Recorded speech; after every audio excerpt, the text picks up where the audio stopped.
Vamos trazer Fernanda Manhota, que está em participação especial na programação da CNN nesta quinta-feira, aqui do estúdio da CNN em São Paulo. E já trago mais uma atualização e informação, Fernanda Manhota. O presidente brasileiro acaba de deixar a Casa Branca neste momento. Então, este encontro passou de 2 horas, já se encerrou. O presidente brasileiro deixou a Casa Branca, vai para a Embaixada do Brasil em Washington e, chegando lá, a gente traz novamente Priscila Yazbek até para acompanhar essa chegada e a expectativa do que vai dizer a imprensa o presidente brasileiro.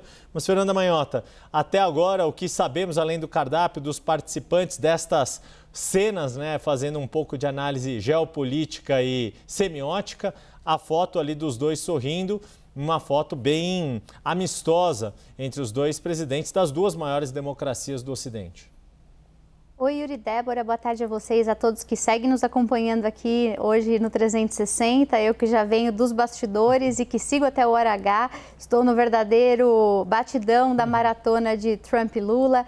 Posso dizer a vocês, como quem acompanha esses encontros bilaterais há vários anos e diferentes governos, que de fato foi um encontro mais longo do que o usual. A Priscila Yazbek dizia há pouco do encontro Lula-Biden, que alguns dizem ter durado tempo parecido, mas veja só, tem uma diferença fundamental. Naquele encontro, o tempo total que é contabilizado envolve toda a parte de coletiva de imprensa. Nesse caso, a gente não está considerando o período de perguntas e respostas aos jornalistas. A gente está falando de reunião a portas fechadas, o que significa que há uma diferença relevante, né? Ou seja, os líderes optaram por priorizar a agenda mais até do que fazer comunicação pública. Até ficou um pouco espremido o tempo para isso. O presidente Trump, na agenda oficial, daqui mais ou menos 40 minutos, tem uma outra sessão de trabalho, o que muito provavelmente impossibilitou eles fazerem, então, esse aceno à imprensa logo depois, o que leva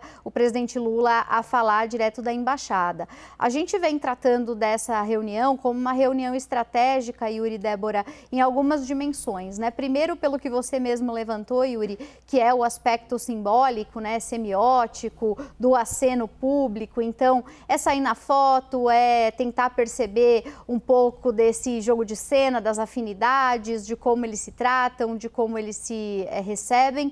Isso, claro, já ficou evidente que continua mantendo um certo ar de amistosidade, como já vinha acontecendo anteriormente em conversas telefônicas, em encontros em outras ocasiões.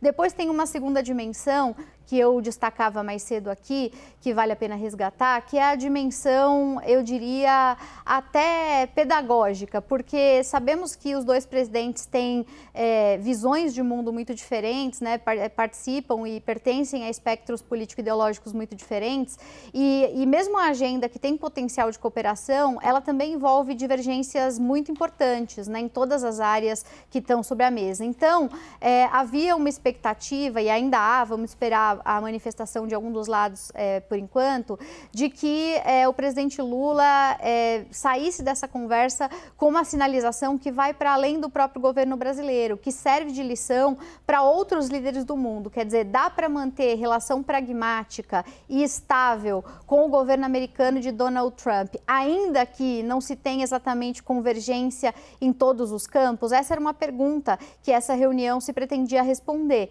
E a depender do que saia, né, então, desse encontro, fica uma sinalização que nem sempre é preciso abraçar a agenda integral da administração Trump para conseguir extrair algum tipo de concessão.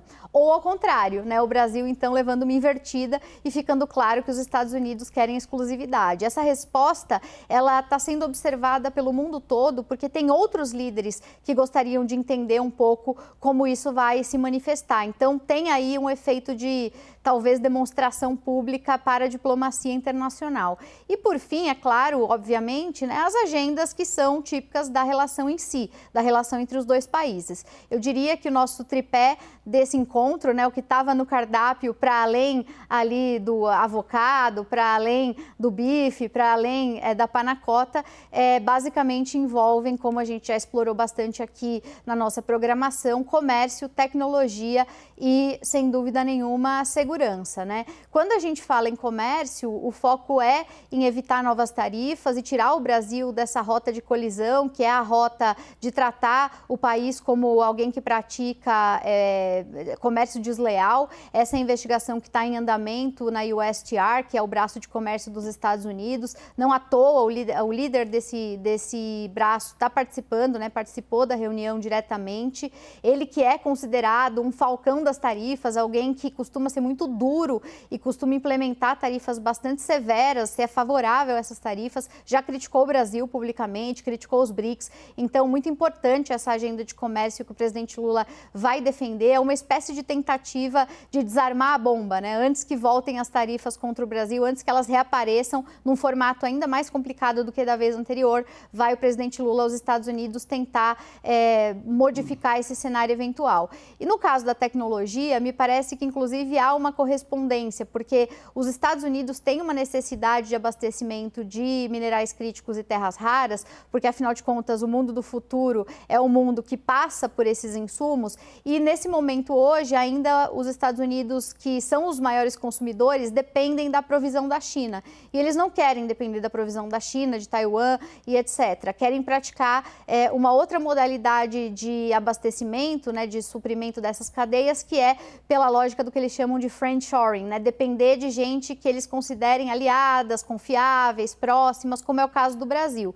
Então, a sensação que eu tenho é que toda essa conversa deve ter girado em torno desse toma lá da cá, dessa ideia de fazer uma espécie de venda casada. Olha, a gente cede por aqui no campo do comércio, em contrapartida a gente quer colocar na mesa, inevitavelmente, a questão dos minerais críticos e terras raras. O Brasil quer negociar, a gente vai explorar isso mais adiante, posso falar mais sobre os minerais críticos e terras raras, tanto do lado americano quanto do lado brasileiro, o que é que está em jogo e tudo isso, né? Ontem uma sinalização importante aconteceu na Câmara aqui do Brasil em relação a esse tema, inclusive, né, dando uma boa sinalização que deve ter sido explorada nessa conversa de hoje, mas não vejo como sendo capaz de associar as duas pautas. Necessariamente a sensação que eu tenho é que elas foram amarradas, só vai falar de tarifa se falar de minerais críticos e terras raras. O Brasil, claro que tinha outras ambições, também nessa linha de desarmar a bomba com antecedência, queria tratar de segurança pública, tratar daquela história de designação